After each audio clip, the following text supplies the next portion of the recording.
And we also welcome the announcement of reopening in exchange for the ceasefire as announced by Iran. That the world needs the Strait of Hormuz fully open because that is how we keep prices down for our people and stop the global economic damage. It's quite clear that freedom of navigation in the Strait of Hormuz is vital for our country, for Italy, for Europe and the international community in its entirety. The skyrocketing energy prices have to be brought back downwards as soon as possible, and this war must not turn into a transatlantic stress test. Good afternoon, ladies and gentlemen.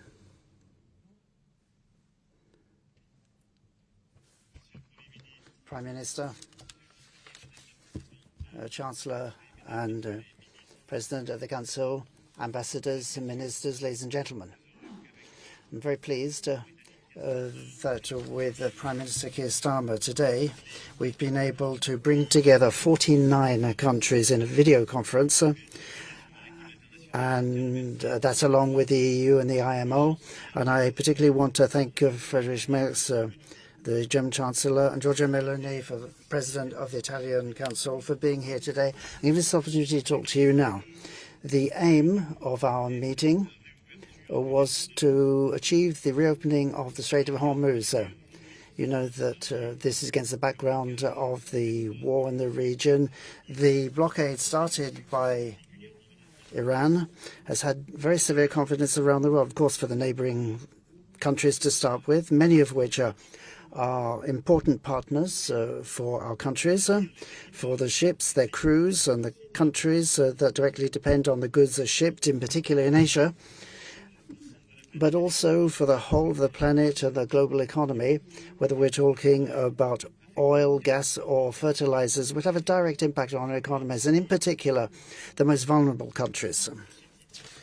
In that sense, recent events are encouraging, even if we have to remain prudent. Of course, we welcome the ceasefire between Iran and the United States, and we also welcome the ceasefire recently announced as regards Lebanon, which has to be fully observed. And we also welcome the announcement of reopening in exchange for the ceasefire as announced by Iran, the reopening of the Strait of Hormuz. All that moves in the right direction, even though we see that the Strait opening requires a route to be coordinated by the Iranians themselves, and the United States have said they intend to maintain a targeted blockade of Iranian ships. But in any case, all of this means that diplomacy is taking us forward, and the initiative we took together today is even more legitimate than before, because this is what's going to consolidate these short-term announcements, and in particular, give them a chance of lasting.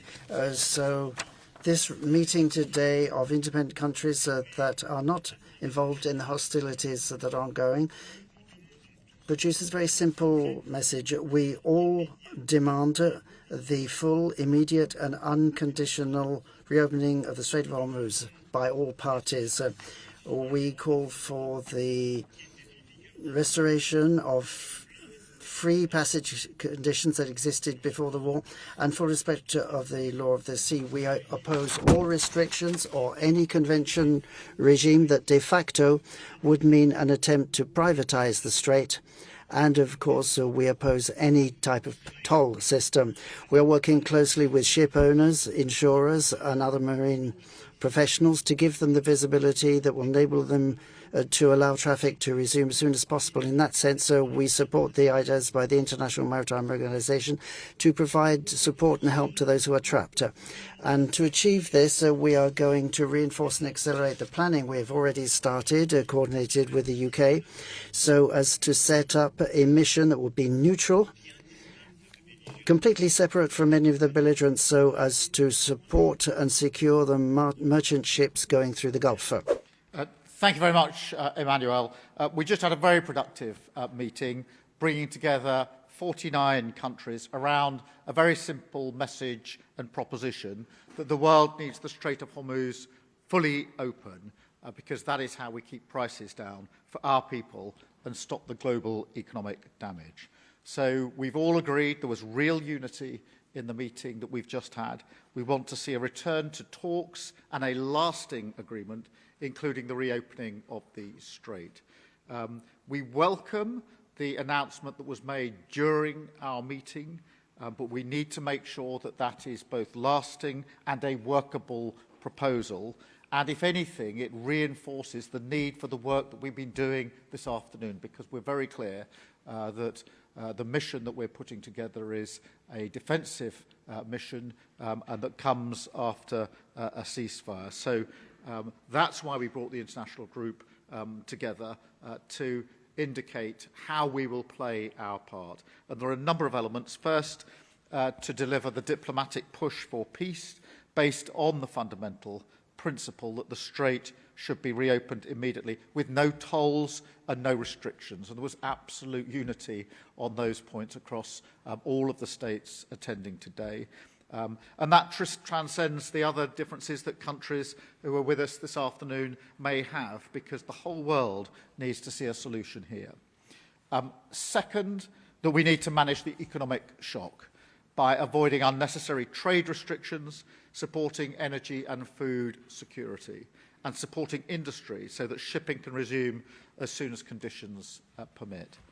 Thirdly, and crucially, we agreed to accelerate our military planning. I can confirm that along with France, the UK will lead a multinational mission to protect freedom of navigation as soon as conditions allow. This will be strictly peaceful and defensive as a mission to reassure commercial shipping and support mine clearance. Good afternoon, everyone. Obviously, I would like to start by thanking President Macron and Prime Minister Starmer, which is a very positive and fundamental proposal, which is why I insist on being here today. It's quite clear that freedom of navigation in the Strait of Hormuz is vital for our country, for Italy, for Europe, and the international community in its entirety. We have to affirm a fundamental principle of international law, which is applicable not just to the Strait of Hormuz, but every other strait or shipping channel on which global supplies depend. Obviously, this is of great economic importance because about 20% of global oil and gas consumption, LNG, for example, goes through the Strait of Hormuz. And one shouldn't forget fertilizers, very important as well. And that is vital for food security in many countries. I'm thinking about also the exports from Gulf states that are key partners for Italy, and those goods have to go through the Strait as well. This is why reopening the Strait of Hormuz has to enable us to address this situation, and at the same time is a key factor in resolving the Middle East conflict. Friedrich, dear Emmanuel, and Prime Minister Starmer, let me start by saying I'm very grateful that French President and the UK Prime Minister decided to convene this meeting today, and I'm pleased also that Giorgia Meloni for Italy and myself for the Republic have been able to be here. We had enormous agreement and consensus, both here in the room and those in the video conference. And I was actually quite surprised to see how complete the agreement was around the various tables. And that meant that we all stood behind the conclusion that came out of this meeting, because this war against Iran raises major challenges for all of us. We want the Near Middle East as soon as possible to return to peace and stability. It's in the interest of all of us. The skyrocketing energy prices have to be brought back downwards as soon as possible. And this war must not turn into a transatlantic stress test Therefore, I think we can draw a number of conclusions of this together, because the challenges I've just mentioned hit us all, impact all of the EU countries and beyond. And if we don't succeed in the initiatives we've taken, then there's the threat of a multidimensional global war. And let me say here that I take very seriously what was said in Washington last year during the meetings of the IMF and the World Bank concerning developments on the capital markets, which means that it's in the immediate interest of all of us to increase our efforts and draw these conclusions, of which I think there are three. And as Germany, we support the ongoing efforts to achieve a quick diplomatic agreement between the United States and Iran. On our side, we are in contact with all the stakeholders for many months now,